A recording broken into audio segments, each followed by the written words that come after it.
Could it be? Could it be? It is out of here! And it's a no-hitter! Unbelievable! Ruiz and Halladay embrace! World champions! It is bedlam at the bank as Bryce Harper has put the Phillies on top!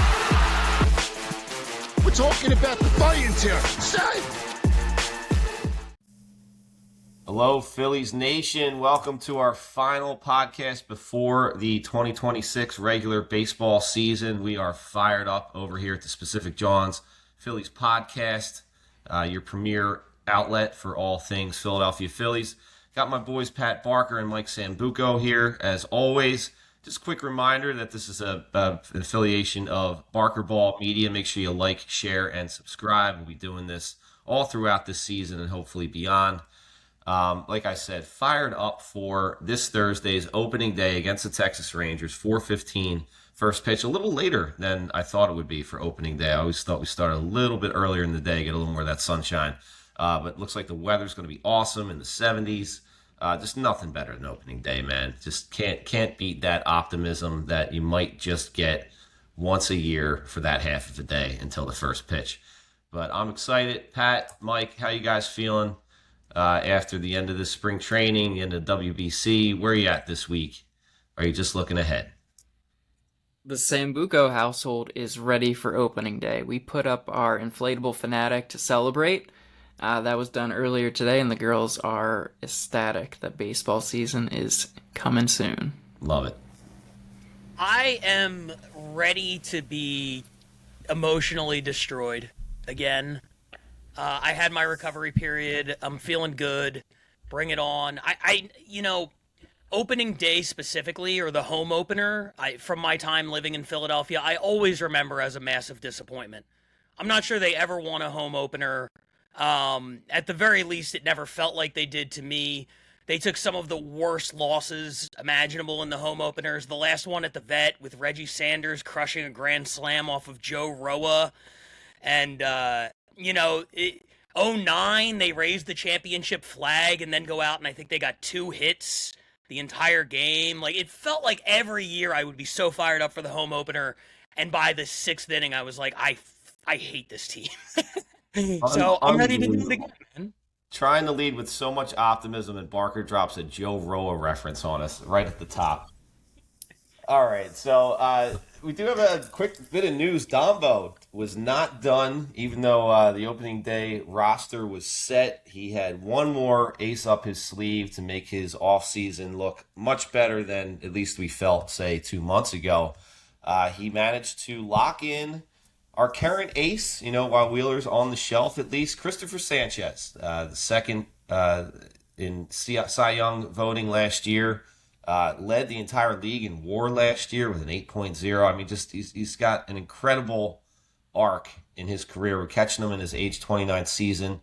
We had talked about him previously on this podcast as the Phillies' maybe best deal on the entire roster, that we were getting him for well below his value that he's proven over the past couple years. He was signed for another, I believe, through 28. But Dombo went in and locked him in even further. We had Luzardo added to an extension last week. He is really shoring up our starting pitching outlook for the next 5 years at least. The details of the Sanchez extension carry him through at least 2032, technically 6 years, $107 million added to his existing contract. He's got options that are guaranteed to the tune of $32.5 million, the first 2, and then north of $40 million following that. Mike, what is your insight? Did we need to do this deal? How does it compare? What's the delta between this extension and that really bargain basement deal we shored him up on in 2024? Yeah, in terms of the steal of the century, his original extension done less than 2 years ago, this is a pretty significant raise. We're talking almost a doubling of the last option that was set for 2030. So we gave him a pretty penny, $30 million in 31, $30 million in 32, and then the club option that can go all the way up to $44.5 million with the right incentives hit. That's pretty significant. I mean, when you're talking about his original deal, that gave us so much optionality. If he pitched well, it's a bargain, and it's turning already out to be a bargain. But when you're looking at the downside of what they just added, it concerns me. Like, that we're talking 5 years into the future, anything could have happened.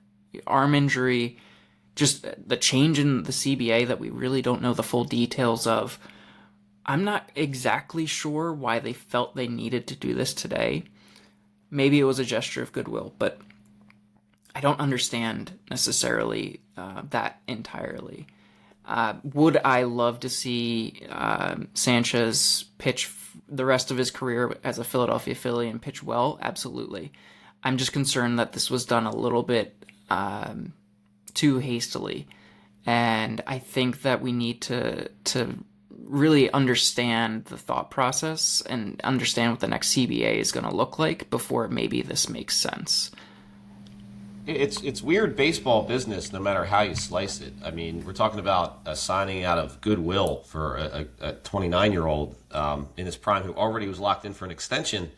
We've got a big deal. We think this CBA issue next year, whether there's going to be a season or not, we think there's going to be sweeping changes in some direction. I just have to believe that a guy like John Middleton and the ownership of the Dodgers and the other big market teams, these owners have to know something a little more than we do about what the landscape's going to look like on the other side of the CBA.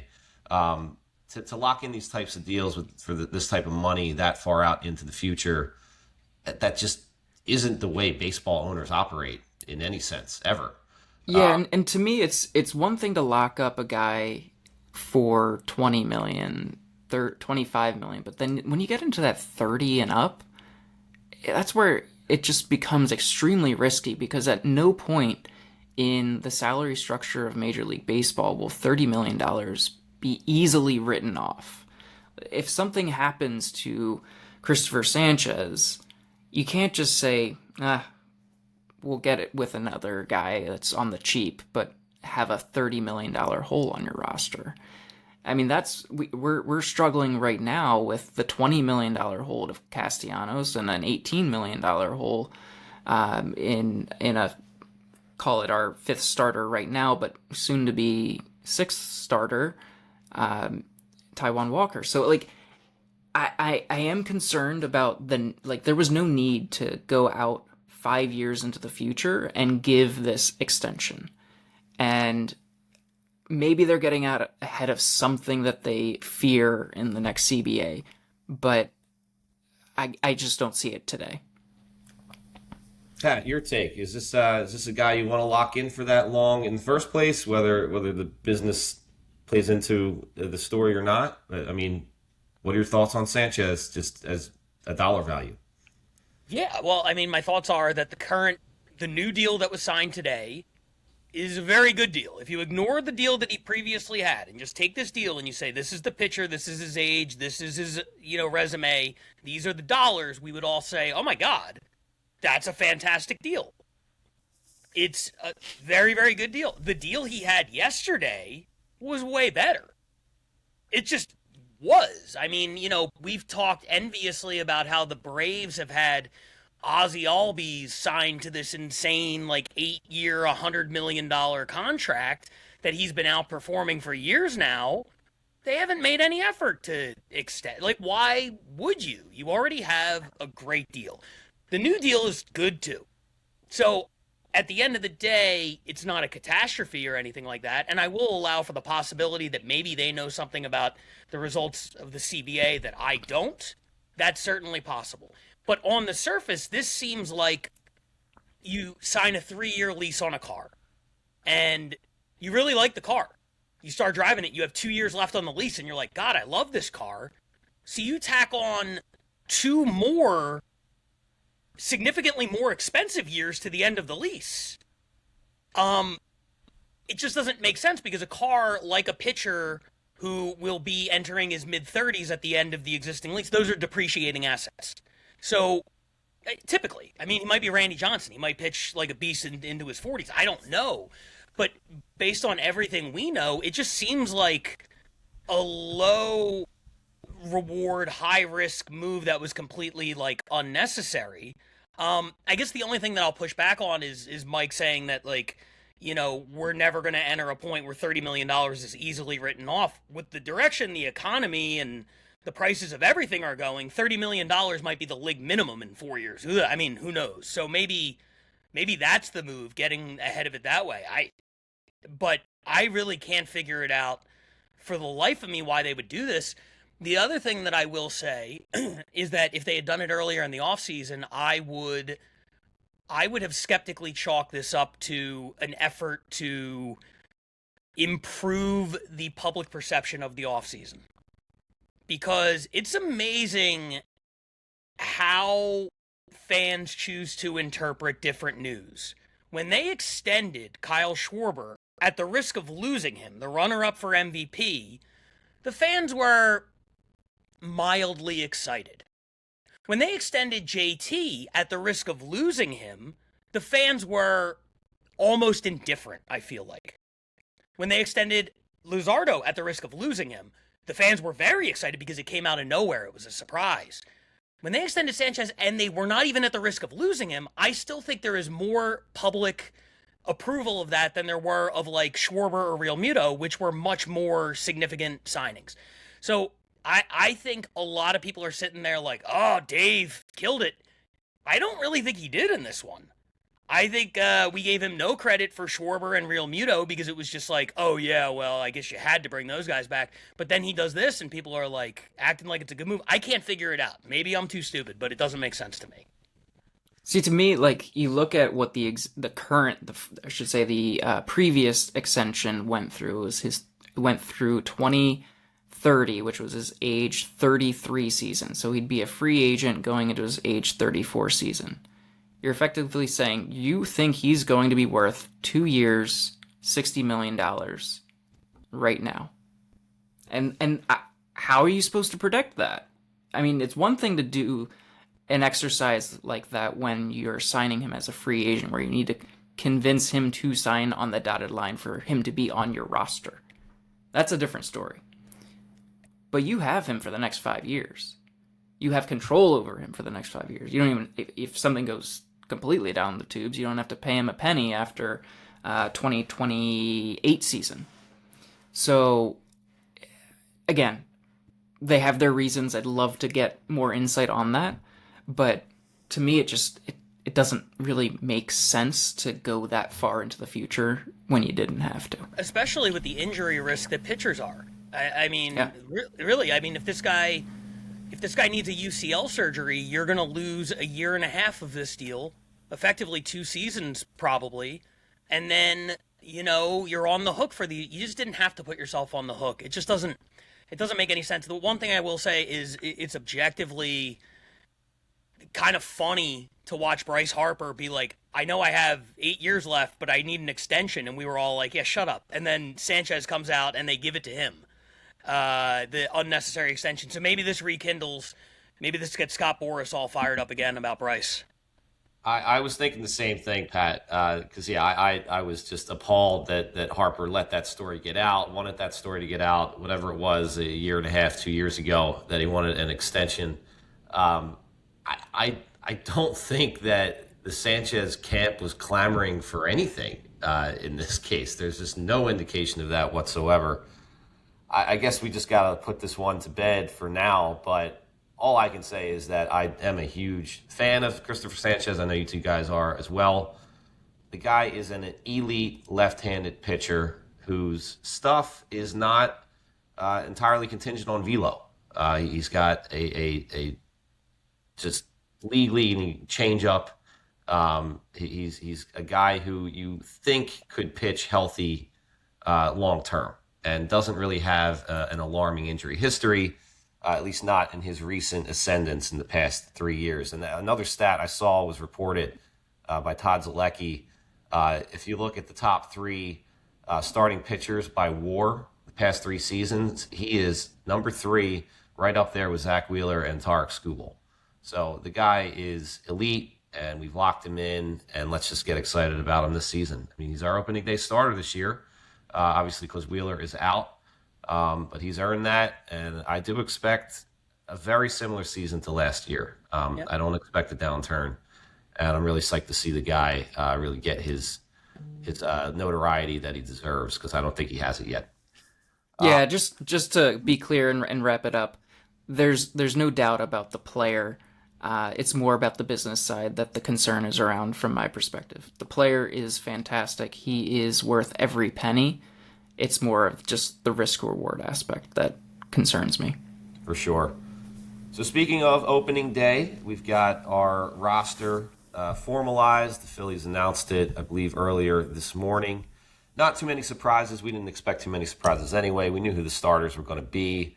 The two big ones that I guess at the beginning of spring training, we were just hoping would pan out, expected to pan out, but we didn't know for sure, were the two rookies, Justin Crawford and Andrew Painter, both locks for the roster. Both of them had very good, productive, promising springs. I really don't think we could have asked to see much more out of either of those.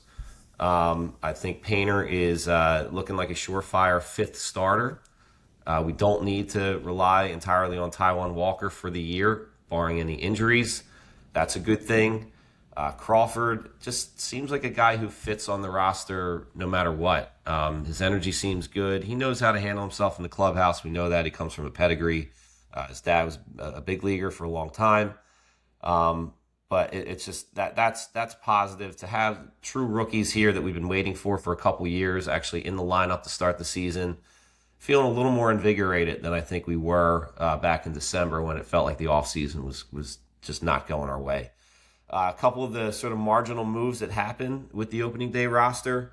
Dylan Moore, utility guy, I believe he's 31, 32. Former Gold Glover, never had much of a bat. We picked him up pretty much under the radar in the offseason. He is on the roster as a utility guy. Again, like I said, good glove, can play pretty much anywhere, especially in the infield. He really made it over Brian De La Cruz, who his bat looked good this spring. I remember him quite well from his days with the Marlins. Guy had major pop, has that look of just a freak athlete. I was surprised to find out that we had picked him up just off of waivers or whatever it was, but he didn't look bad this spring. I think we'll definitely see a fair amount of him this season. And that's the kind of roster add-on that can be exciting. A guy who can come in and hit a couple dingers in a week and make a difference in the doldrums when we're dealing with injuries. Another quick thing on the bullpen front. We no big surprises. The signings that we made in the offseason, guys like Keller, Backus, Zach Pop. I'm losing the other guy. Help me out, Mike, if you can remember the other guy that we signed. But we also have Tim Meza, who made the roster this season to start, and that's because Ryan Kerkering is going to start the season on the IL. Nothing too alarming. He had a hamstring issue in the middle of spring, and they say that his arm strength hasn't had a chance to get to where it needs to be in the wake of that injury, so they're not going to throw him to the Wolves just yet. I think that's also a great move, a great idea, not to throw him in if he's not 100%, given how last season ended. I want to see him do well. And that's about it for surprises on the opening day roster. I think we're going to see a lot of Edmundo Sosa again, definitely our top utility guy. Bryson Stott started to pick it up towards the end of this spring. I feel like Topper's going to do his thing, whether it's matchups lefty-righty, or if guys like Bohm or Stott are struggling. I think you're going to see Sosa plugged in with confidence in the starting lineup. I don't think anyone who's followed the Phillies for the past 4 or 5 years has a problem with that. I think Sosa's a bit of a fan favorite, and rightfully so. Guys, any comments on the makeup of the roster? Any surprises to you? Anything that you expect to see early in the season in terms of moves up or down from AAA? No surprises whatsoever, because they told us what they were going to do and then they did it. And it was one of the most chalk off seasons I've ever seen. They came into it, they said our objective is to re-sign JT and Schwarber, and they did that. And then there was one mildly surprising positional move, which is bringing in Adolis Garcia. And then once you had the guys in camp, it really became a question of like, is it going to be Moore or is it going to be De La Cruz? And Moore's versatility got him the job. They have, I think one of the concerns that I have is maybe not a concern, but it just seems like an overabundance of right-handed kind of like not platoon guys, like utility guys everywhere. Like I believe Kemp will probably be a true platoon in left field with Marsh, although Kemp is certainly capable of playing the infield as well. Sosa is, I guess, just an infielder at this point. He played a couple innings in the outfield, and that was kind of it. And then Moore can play everywhere, but like I don't know really when Moore gets in. He's kind of, in a lot of ways, everything that he can do offensively can be better done in the infield by Sosa or the outfield by Kemp. And since he's not a left-handed bat, he doesn't offer any alternative to those guys. So, like, if you're facing a lefty and you're like, we want to stack the lineup with righties, Moore doesn't even get in that scenario because Sosa and Kemp do. So I like Dylan Moore. I feel like he might be a bit, superfluous on this team. I don't know if I used that word correctly. I couldn't find the one I was actually looking for. But we already – I don't know that we need his skill set or that it fits in that way. By the same token, De La Cruz would have really only worked as a platoon partner for Marsh in the corner, and I think they were going to make Kemp that guy anyway. That's the way it seemed to me.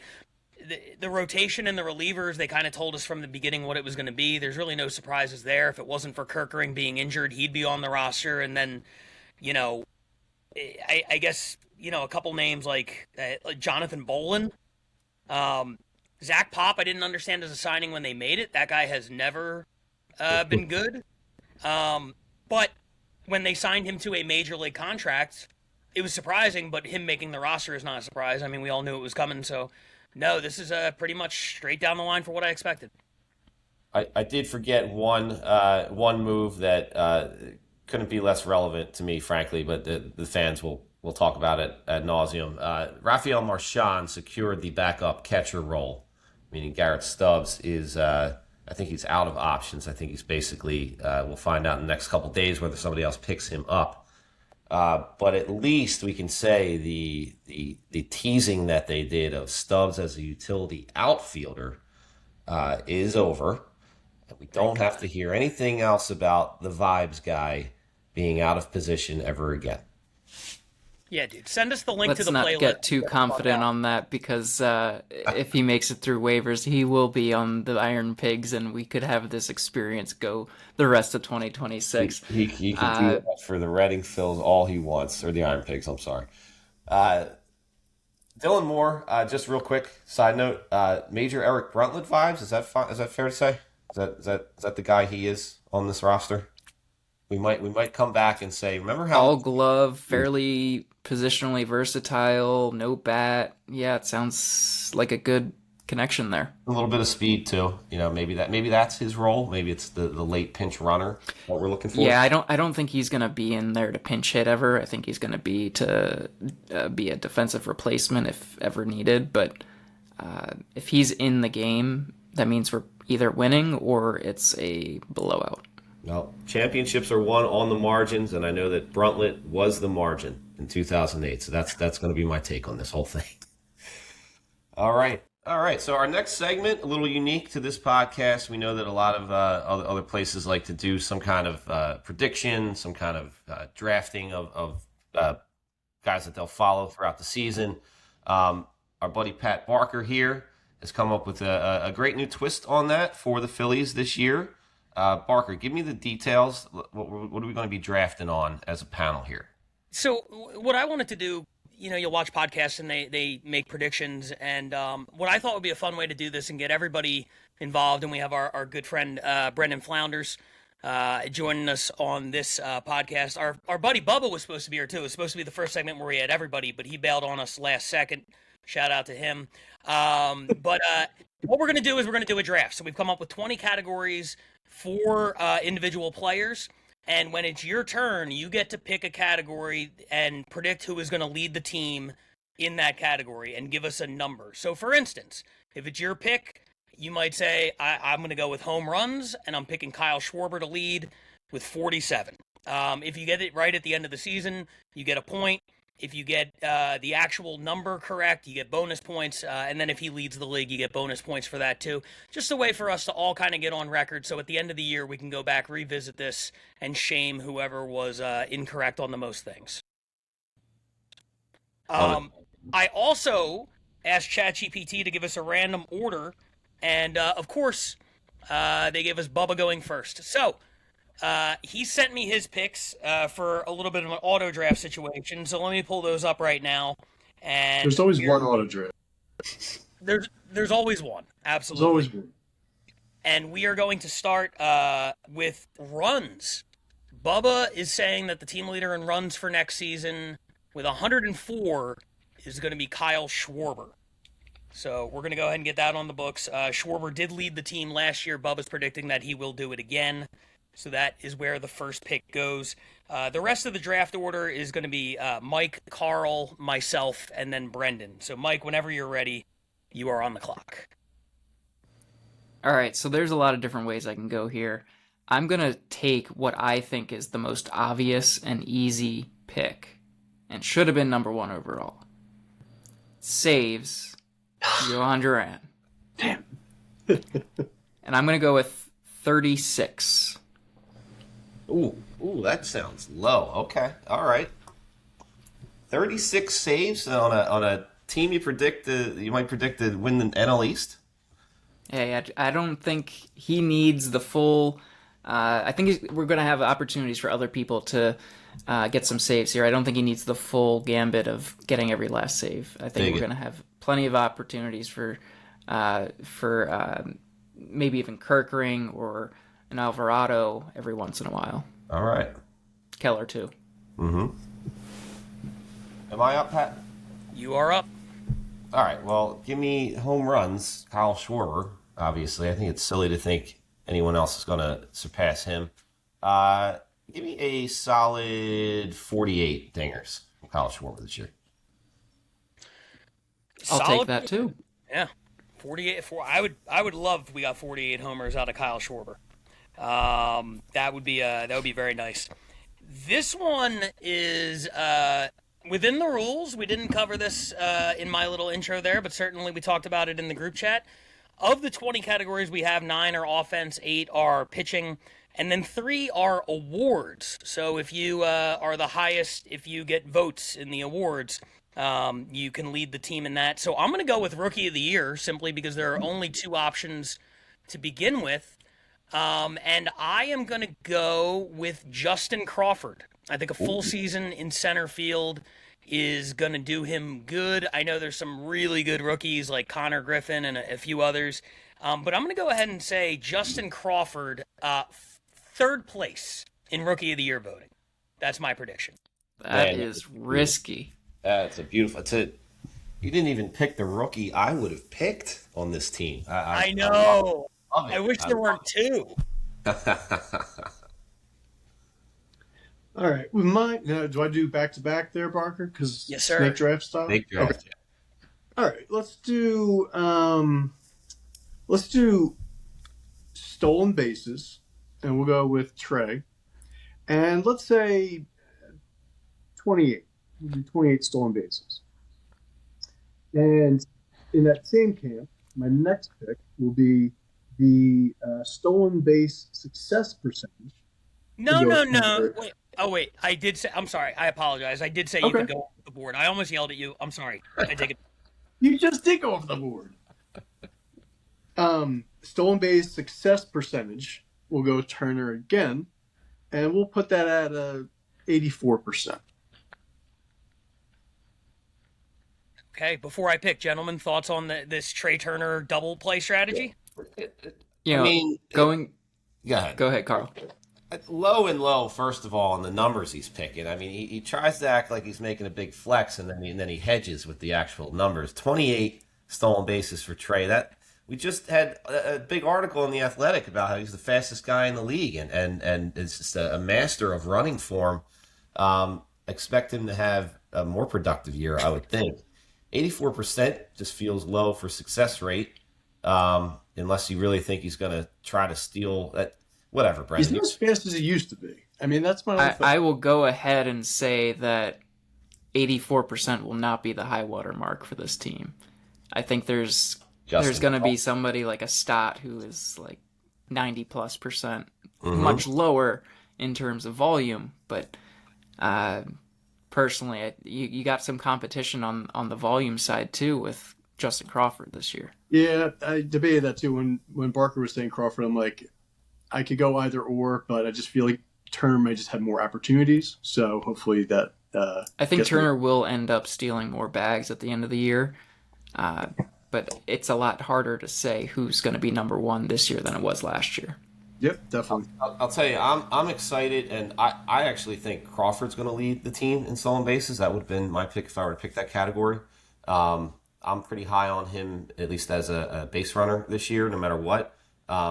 Having him in the 9-hole and Trey at the top of the order, I'm just seeing a lot of fun hit and run situations, just some fun baseball there, and then to have Kyle backing them both up. There's just that excites me at the turn. You don't get that many years where you're really excited about your 9-hole in front of your leadoff hitter. That's going to be a good time if those guys play to their potential. Who's next, Pat? Well, I'm next, and I want to say real quick, my favorite thing is that it is absolutely impossible for a player to steal 28 bases and have an 84% success rate. If they get caught 5 times, it's 85%. If they get caught 6 times, it's 82%. I'm just throwing numbers out there. Fair enough. So I was going to say, like, there's no way for us to know today, but that one we can be sure. Mathematically, not going to happen.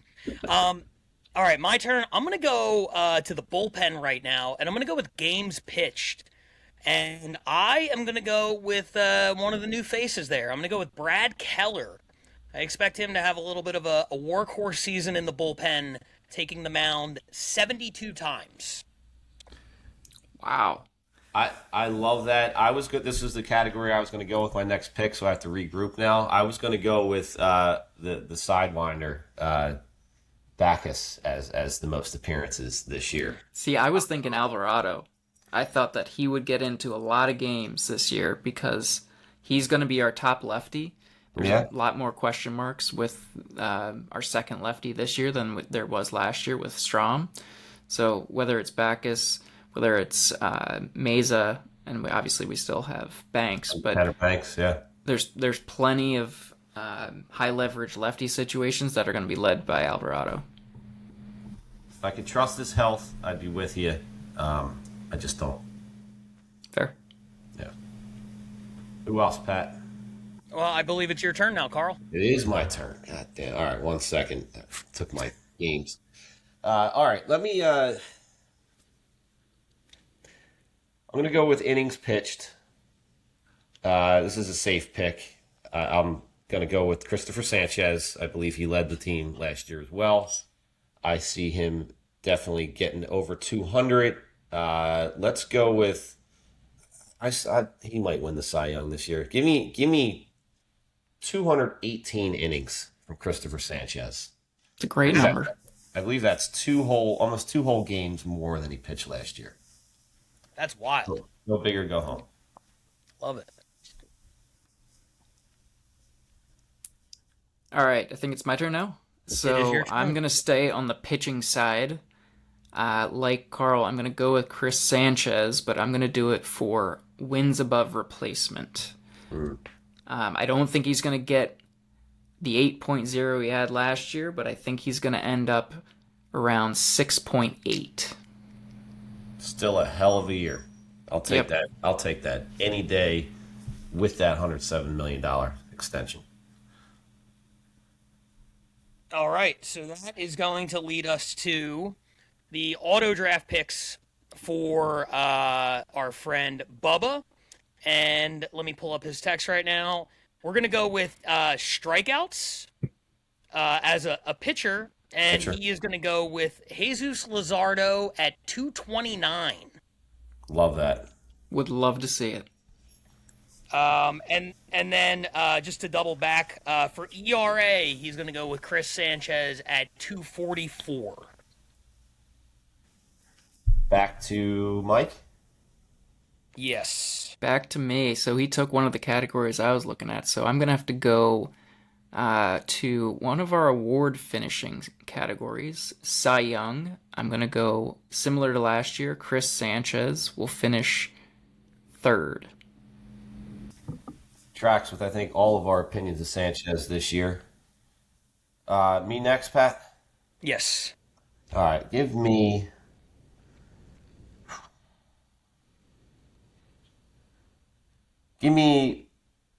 RBIs. Bryce Harper this year. There it is. Let's go. Let's go. That might be our hottest take so far. I love it. Yeah, I do feel like he is going to have an elite or close to elite year. I think he's going to knock in a lot of runs. He's going to be have a little more of a crowd in front of him. Again, with that 9-hole leadoff flip of Crawford and Turner. The number I'm going to go with for RBIs, let's see. Schwarber led last year with 132. I'm going to say 125 ribbies for Bryce Harper leading the team. God, I would love if Bryce Harper drove in 125 runs this season. Oh, yeah. That would make me so incredibly happy. And you know what? I love the Bryce positivity. I say let's keep it going. Right on. I say why not? I'm going to stick with it. I'm going to go right now with WAR, position player WAR. And I will also take Bryce Harper. And I am going to go with the exact 5.4 that Trey Turner posted to lead the team last year. So offensive WAR, position player WAR, I'm going to go with Bryce Harper, 5.4. 5.4 WAR for a first baseman is pretty damn good. I will take that any day of the week. I think the implied message in Pat selecting that is he doesn't believe in Turner's defense long term. It does feel like last season might have been an aberration. So who knows? Maybe. Brendan, back-to-back picks. Who you got? All right, let's do this. Let's do walks per 9. So based on balls per 9, let's go with Aaron Nola, and let's go with 2.1. Okay. And then, I mean, I'll hop on the Harper train. Let's go with the lowest strikeout rate with Bryce. Let's go 18%. That's wild. That's wild. That's the craziest thing I've ever heard. I love it. Crazy. I don't know. So you're telling me, I mean, I hope Nola leads in walks per 9. I also hope he leads in Ks, but okay. Harper with the lowest K rate on the team? That one surprises me. I feel like, I mean, he has quality at bats, and granted, I mean, that doesn't mean getting on. I mean, I think his averages should go up this season too, but I feel like he's just, especially with all that elite stuff in his head, he's going to get more quality at bats. I mean, that's my hope. I'm hoping he leads in that category, because that way, you know, your other predictions probably are going to be looking much better too. So, Okay. Listen, I'm here for it. I hope you're right. I personally made a pact to not pick any of last year's leaders because I wanted to switch it up. So I'm gonna go with batting average next, and I'm gonna go with Bryson Stott at 287. I don't think we have any. Considering Turner led the league at 304 last year, I feel like 287 nowadays is a hefty batting average, and I'm gonna give a vote of confidence to Bryson Stott on this one. I'm going to pick him. Leaning into the perpetual, it feels like, prediction by John Kruk. It feels like we've been hearing this for 4 years, that Bryson Stott, guy's got a batting title in him. 287 isn't going to do it, but Yeah, let's go with that. Let's see that come to fruition where Stott turns into the hitter we've begged him to be since 22. Who's His up? high water mark in his career for a season is 280, so definitely doable. Mm-hmm. I will be alarmed if that's the highest on the team, though. I actually was considering picking batting average in my next pick or two and picking Bryce Harper for it and having him over 300. But yeah.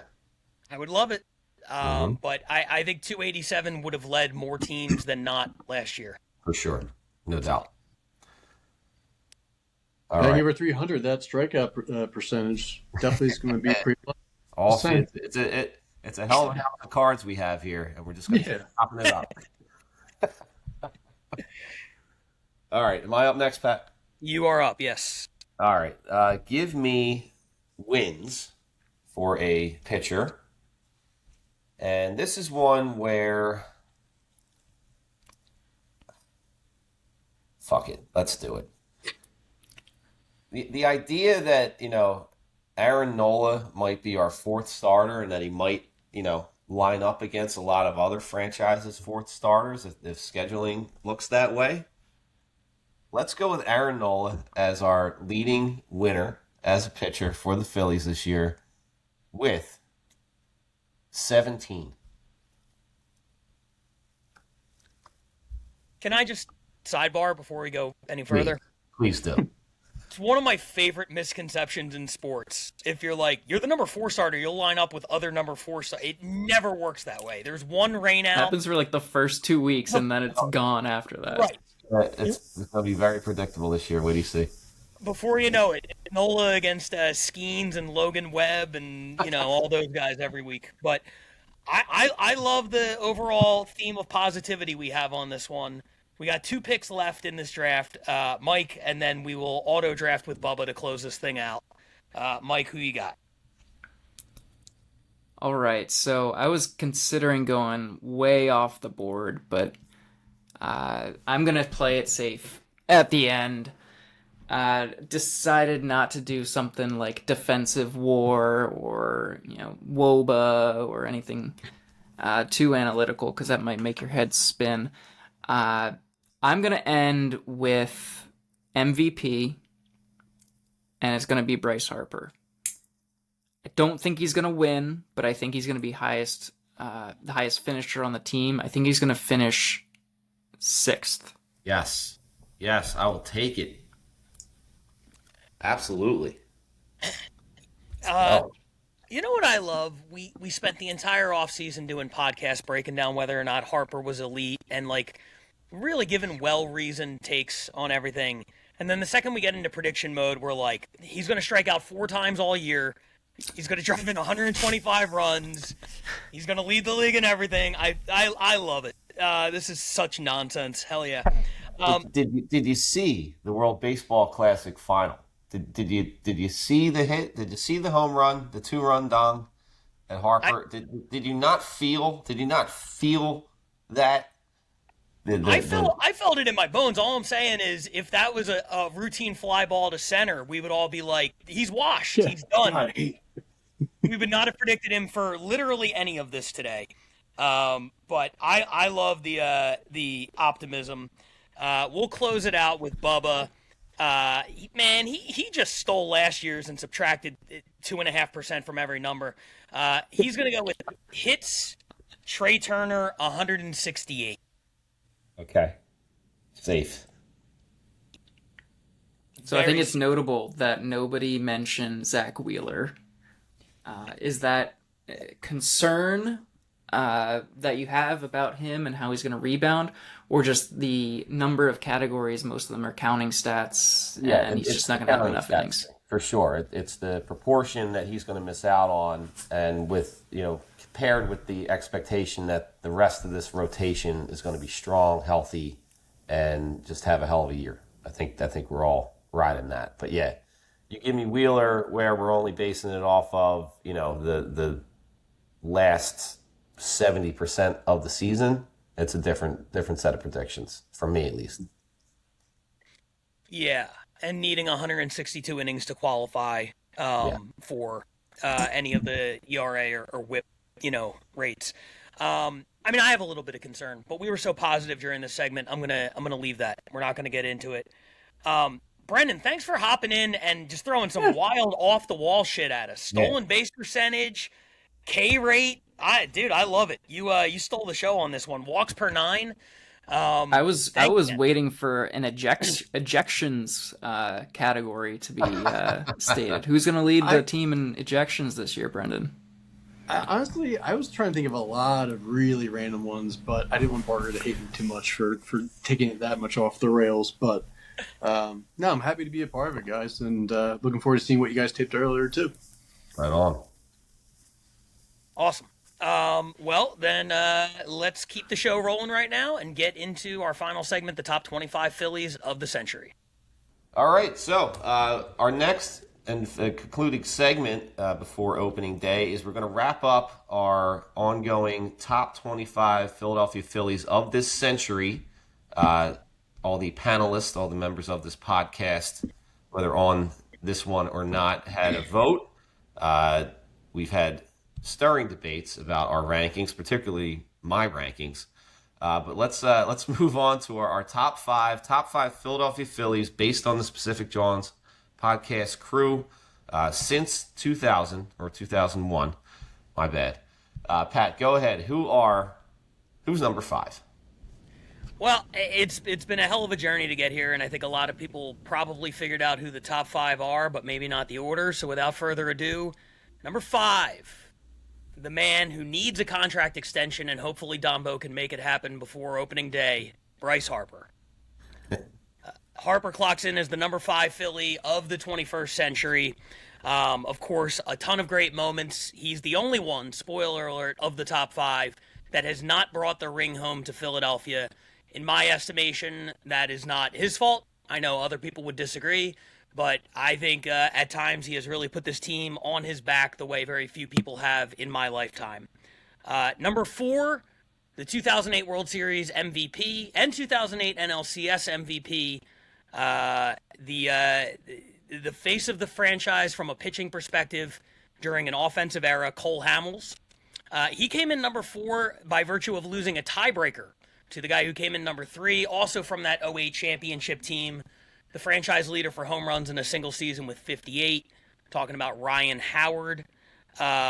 He was obviously a key part of those championship teams, along with our next 2 guys. It wasn't a matter of these guys, where would they finish? It was just 1 and 2 or the other way around. And Jimmy Rollins comes into the number 2 spot, which means his double play partner, Chase Utley, takes the spot as the number 1 Philly of the 21st century. So again, Utley 1, Rollins 2, Howard 3, Hamels 4, and Bryce Harper 5. Man, just a lot of smiles just hearing all these names, especially those top 4. I guess I'll start with the first sort of question about this top 5. I don't know if you had other things you wanted to bring into this, Pat. Bryce Harper's position at number 5, I think it's fair to be behind the 4 ahead of him. And you talked about perception and whether him, not having a ring is his fault or not, but it definitely will forever be what rings in his legacy if he doesn't get one. If he does, however, if he does get a ring, what kind of jostling would you see in this order of his top 5? I mean, for me personally, I would say the other thing that's kind of keeping him out of this group right now is that his story isn't finished. If you look at his tenure with the Phillies, he started in 19? So counting COVID year as a year, which feels like a stretch, he's 7 years in and he's got 6 more to go. But Utley, Rollins, Utley was here until when? 14, 15? Rollins, the same Trading deal. 15. And Rollins was around since the turn of the century. Utley came up in, I believe, Cup of Coffee in 03. But those guys had a solid decade. Howard, the same way, solid decade. Hamels, solid, damn near a decade. Harper's only at 7 years. So if he wins a ring in the next 3 and he has 3 more really solid seasons, I think he's right up there with those guys. I think those are the only two things that are holding him back because, at his peak, I think he's every bit as good as anyone above him. Yeah, I think if you add the ring, and that would make them all even on number of rings, just going by a few things that I've said about my rankings, controversial as they might have been among present company, but I talked about guys like, why I had Scott Rowland on my list, why I had, just the factors that played into my vote were the significance for the franchise. For Rowland, it was sort of a kick in the ass for the franchise. Losing him sort of spurred them into realizing they're known as a cheap organization. They started to actually spend some money. They signed Jim Thome. A lot happened that was catalyzed by a guy like Scott Rowland. And the Harper thing for me that makes him distinct among these five, if they all have the same number of rings when all's said and done, is what he meant for the organization and the kickstart that we got with his signing. Not necessarily something that he did. It was obviously more of an organizational decision, but he did choose to come here. And the energy that was brought with his signing, like we really tried to just suppress our memory of 2012 through 2018 with this franchise. Just how awful things were to be a baseball fan in this town. And getting him to come here changed so much. We've had a good era. We're still just desperate for that championship. We're still critical as a result of not getting one. But we've had baseball to talk about, significant baseball. We've had meaningful games in September for most of his tenure here. And to me, that would make me really consider, moving him up a couple spots among these other four who were just like immovable to me generally. But that whole piece of it is something the other four don't have. These are all homegrown guys. Hamels, Howard, Rollins, and Utley. That's significant in and of itself, but they all cancel each other out in terms of distinguishing between each other. So that's just my take. It would just be an interesting thing to look at. I hope we have a chance to have this argument in the future. But that's just something I think about when it comes to Bryce Harper at number 5. Mike, what's your Carl? You bring up a good point. Like you talk about the era that's going on right now. You kind of think of it as the Harper era. Mm-hmm. When as you think about the team that won in 08 and won the division 2007 through 2011, that's kind of the Howard, Utley, Rollins, Hamels era. They're all kind of lumped together. Mm-hmm. Like this right now is a Harper era. Everybody else that's joined along is extremely important to that era, but he is the face of the franchise right now. And even those who are, Harper detractors will talk about, not only are the others secondary to him, but many of them have been brought in because of Bryce Harper and his lobbying and his de facto general managing of the franchise. We don't have anything to say about any other player but him in that regard. Just makes him significant, important. It depends on your interpretation of this type of list, but that's how I look at him. Yeah, and if you look at the amount of years you talked about, he's got 7 with the Phillies. He's got at least 6 more, depending on how he performs and earns an extension or not at the end of his career. He very well could be at the top of the list when we talk about let's do top 35 in 2035.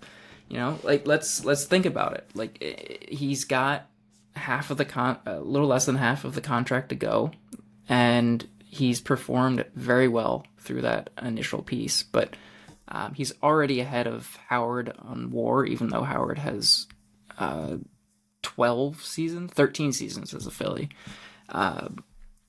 He's closer to Jimmy and Cole in terms of where he'll probably end up as a Philly in terms of WAR. Chase, I don't think he'll get to, just because Chase is already at 62 WAR. That's not gonna. I don't think Harper has a chance to meet that as a Philly alone. In totality for his career, absolutely he could. Yeah, especially with the switch to first base. Hard to rack up as much WAR at first base as Utley was racking up at second. Here's something I looked up, and I would have loved to have done more. I always like to flag anything that's ChatGPT, is what I'm getting at. Because I would love to sit here and cross-reference all these numbers. I didn't have time. I just punched it in while you guys were talking. Because it's interesting to me how winning a championship just changes the entire narrative around a team or an individual player. We look at those three guys, and I think if you took a poll of fans, most people would say that they were clutch. All three of those guys. And the fact of the matter is, and I've looked into this extensively when comparing the modern day Phillies to the '07 through '11 Phillies, those guys in close and late situations in the playoffs did next to nothing. Those entire teams, there were not a lot of like big numbers for those Phillies in those types of situations. When they won in the playoffs, it was because they got a couple big hits early in the game and then the pitching held on. They did not win a lot of back and forth games or slugfests or anything like that. So I don't have the close and late situations up, but when it comes to late in the game, in the clutch, in the postseason, Bryce Harper is worlds ahead of those other three guys. We look at Jimmy Rollins, and everybody remembers that walk-off double against the Dodgers. You look at Ryan Howard, everybody remembers that big double in Colorado. Get me to the plate, boys, right? You look at Utley. I don't even know what the defining Utley playoff at bat is. I know there's the play in the field in the World Series, but the fact of the matter is these guys failed a lot more than they succeeded. ChatGPT says that these are their postseason OPSs as members of the Phillies. Jimmy Rollins, 686. Ryan Howard, 845. Chase Utley, 902. Bryce Harper, 1137. If the Phillies had lost to the Rays in 2008, I think Bryce Harper might be number one on this list. But I think that ring is what changes everything. Consequently, if the Phillies had beaten the Astros in 22, who knows how that would... But I'm saying we can't just get locked into like, well, these guys have a ring and this guy doesn't. Lord knows he has done everything he possibly can on the field, at least, to make that happen. Outstanding, Pat. That really puts it into focus. That's great. One thing I'll say about the other four guys that I love and just think they will just shore up their legacy even beyond what they did as players is all these guys come back, are fan favorites in the booth. They're just active, even on national broadcasts. I mean, Rollins is a great analyst. Like, just second to none. I will listen to that guy break down baseball over anybody else. I don't know why he's not used even more, frankly. Hamill's the same way. I mean, he is going to be in the booth, I think, in place of Mike Schmidt on Sundays. When I heard him last year and a little bit the year before, that guy is good at color analysis, and he gets the fans, and he knows how to illustrate a point. Just really likable guys that continue to contribute to the franchise beyond their playing days. And Howard, I don't see him as much, but when he does come back, he's great in the booth. He's just an affable guy. Everybody loves him.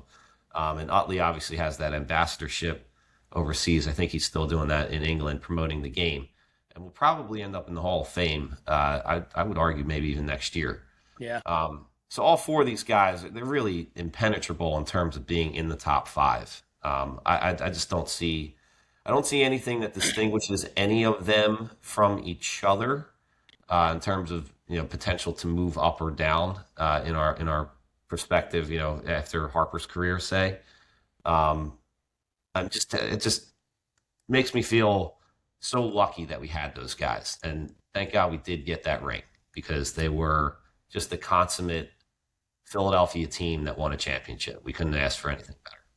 And I will say this to speak to what you're just saying.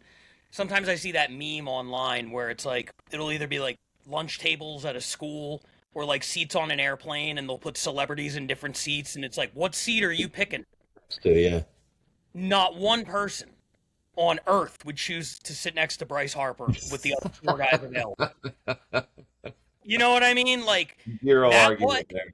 If these Phillies win a world championship this year, I still don't think there's any way that Harper becomes as revered as a relatable, approachable, affable superstar that it's like I could see hanging out with that guy.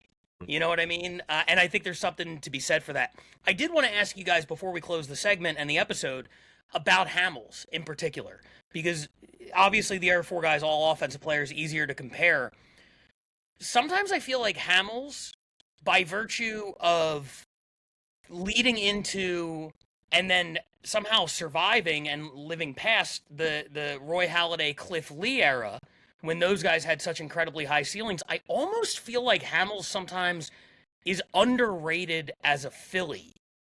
And I think almost like, takes a backseat to those other guys. Do you guys ever feel that way? I think about that a lot. Go ahead, Mike. I was just going to say, he often gets lumped in as like the fourth core member. But that was the case when he was a player too. I mean, he never finished above fifth in Cy Young voting. And he had years when he got 0 Cy Young votes and had just incredible stats. Look at his 2008, his 2010. Those are 2 seasons that, and 2013, a little less so, but those 2008 and 2010, like great seasons, didn't get any national pub about them. Here's my take on Hamels being demoted in anyone's mind, compared to any of these other guys. I really think that 09 sort of downturn he took stuck with people. It was a better team than 08. It was it was a better World Series opponent. We went up against the Yankees. We had a shot to take down the ultimate franchise. And the missing piece was Cole Hamels that year. He was not what he was in 08. I don't even remember what the issue was. I don't remember anything physical being pointed to. It was just sort of like a hangover. I mean, he was the World Series MVP in 08. And he just started to get this feeling, and he was young, and he was, he had that nickname of Hollywood. He felt at the time among the rest of the roster, if you remember, as the soft guy. He wasn't the badass dude in that clubhouse that's full of a lot of badass dudes. I don't think about him that way at all now. But in that time, that was who he was. It felt a little prima donna-ish, the fact that he was having a hangover from his championship season as World Series MVP. And I do believe that if he had been at the level he was in 08, we would have had 2 rings in a row. So I think that lingered way longer than it should have. I think it was a little bit natural for him to be not an afterthought, but a little bit further down the totem pole when we got Lee and Halladay. But he certainly outlasted both of them. He was involved in 2 no-hitters after that as a Philly, stayed the consummate Philly, and became a true leader. The thing that really turned me for Hamels permanently was his first time facing a very young Bryce Harper and put one right in his back. I didn't know Cole Hamels was that guy, but he was. And he showed that he was from the 08 ilk when he did that. Just showing that rookie what was what. Wait. The rookie that showed was the most him out of what? character I loved it. situation though. It didn't make sense, and then he admitted to it after it and subsequently got suspended for doing so. That was I get what Hamels you're just trying to to do, make but him, why? He did it. it was I don't know why. that- I love that he did it. That was him trying to make himself relatable to Carl on WIP. Instead of just going out there, it was childish. Bryce Harper stole home off of him, and Hamels got suspended. It was the least productive thing he ever did. And you're right, it is the thing that made Philadelphia It worked. be like, Carl yeah. he bought in. And here I am saying maybe he should be higher than 4. Goddamn. Yeah, just to wrap one thing up, I know who I wouldn't pick to sit next to on the airplane, and his name is the Big Piece. I need a little bit more room. All right.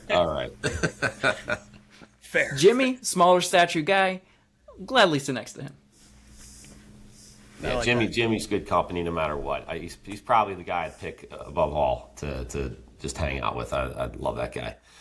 All right, so that is that's our top 25. I'm pretty thrilled with how that turned out. We had some good debate, some enough agreement, especially at the top, that it feels like we got it right.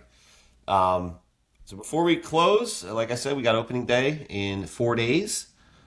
3 days from when you hear this podcast. But what are your guys' predictions? Give me the number of wins, a playoff scenario. Where are we going to be after the 2026 regular season? You go. Go ahead, Mike. 2026 National League East Division champions. I think they will get their third in a row this season. After that, it's anyone's guess. All right, I'm feeling another division crown. I'm not going to be scared of the Mets. I'm not going to be scared of anybody else in the NL East. I feel, maybe I'm just having that opening day optimism. I'm feeling like this rotation is going to be elite. I think Painter is going to prove to be a stud, at least certainly a stud as a fifth starter. I think Wheeler is going to come back and be something close to Zach Wheeler pretty quickly in the regular season. I think Luzardo and Sanchez are going to have, top 5 Cy Young years.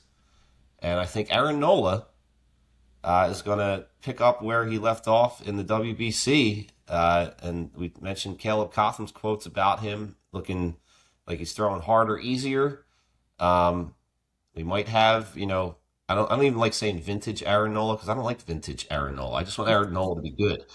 I just feel like that's going to happen. And, barring any huge injuries, that's always going to be the X factor. But I think this rotation is going to be so good that we are carried to 95 plus wins, a division title, and as good a shot as we've had in this era at a world championship. That's where I'm sitting right now. How about you, Pat? I have spent the first however many episodes of this podcast we've done, 6 or 7 or whatever, I have spent all those episodes erring on the side of caution and borderline negativity and just trying to be as objective as possible about the weaknesses of this team. Allow me 30 seconds to just be relentlessly optimistic without even any real reason. They're going to win the East. They're going to be the second best team in the National League. They're going to get a first-round bye. Once you get to the playoffs, who knows? But the pitching, the rotation, Carl, you touched on it. I think it has the possibility of being elite. But the bullpen, a full season of Johan Duran, a full season, hopefully, of Alvarado. Keller added to the back end of the bullpen. It is a strong back end of the bullpen to go with a strong rotation. I am wishing health and happiness and wealth upon my friends in Philadelphia, and I think that this team is going to make a real run at a third world championship this year. That's my prediction. Hell yes. Hell yes. You heard it here on the Specific Jawns podcast. Please like, share, subscribe. Barker Ball Media. We're going to be here every week talking about this Phillies franchise all season. I think it's going to be a hell of a season. It's going to be an exciting year in Philadelphia. We got a semi-quincentennial or whatever the hell you call it. We got FIFA. We've got the All-Star Game. It's just going to be an exciting time in South Philly. I can't wait. See you on opening day. Go Phils. Go Phils.